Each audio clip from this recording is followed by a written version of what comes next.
Cairo, news that U.S. President Donald Trump is recognizing Jerusalem as Israel's capital and moving the American embassy there is on everyone's lips in Egypt's capital.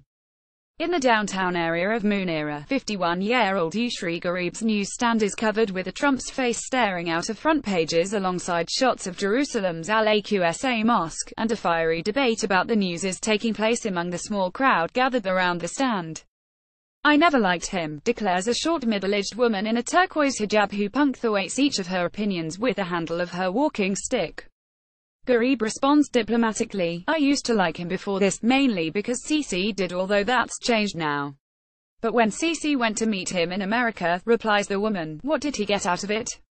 Oh sure, he was very nice and respectful and said all the right things, and then as soon he left, Trump set about undermining Muslims around the world." The sidewalk conversation underscores a major problem for Abdel Fattah el-Sisi, president of the Arab world's most populous nation.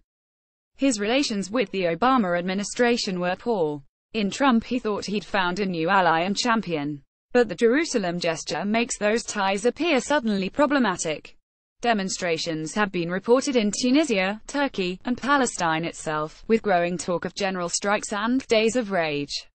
Here, the atmosphere is tense even if the streets are calm. Cairo is still reeling from the largest terrorist attack in its history, which took place just a fortnight ago, and with a new Egyptian presidential election just around the corner, the security forces are in no mood to tolerate disorder. Unauthorized demonstrations remain illegal in Egypt, following anti-protest legislation that was passed in the wake of Arab Spring, and few are expecting impromptu protests to break out here. But that doesn't mean emotions aren't running high. The Israeli-Palestinian issue strikes a particular chord in Egypt. This year marks the 50th anniversary of the Six-Day War, in which between 10,000 and 15,000 Egyptian soldiers were killed.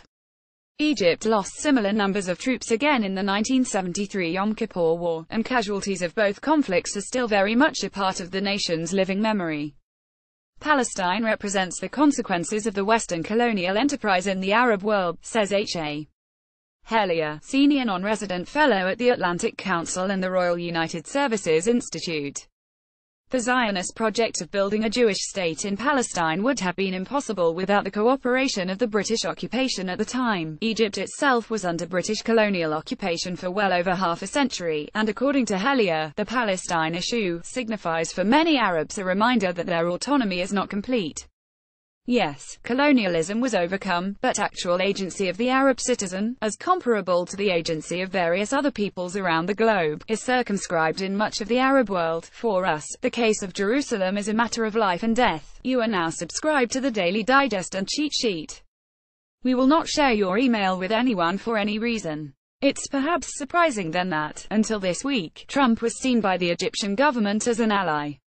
Despite his frequent anti-Muslim rhetoric, as well as his contentious Muslim travel ban, although it has never included Egypt, Trump found support among backers from the current president, Abdel Fattah el-Sisi, who met his U.S.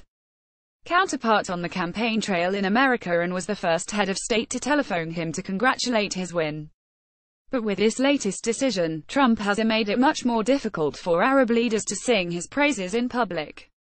Soon after his announcement, Arab Twitter accounts began pumping out phrases like, "Jerusalem is the eternal Palestinian capital," as a flood of millennials took to the internet to voice their anger.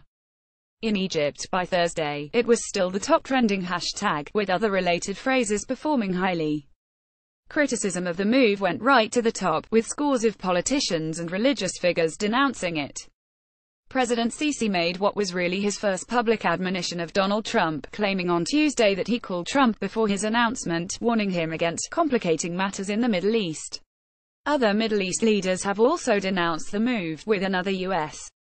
ally, King Salman bin Abdulaziz of Saudi Arabia, telling Trump in a separate phone call that the recognition was a dangerous step, likely to inflame the passions of Muslims around the world. The Palestinians, for their part, have dubbed the decision the kiss of death for peace talks. Yet Hellyer of the Atlantic Council says he doesn't expect President Sisi to dwell on this issue much longer. Having already denounced the decision, he believes that Sisi will now be thinking about the many interests he has in staying on good terms with the U.S.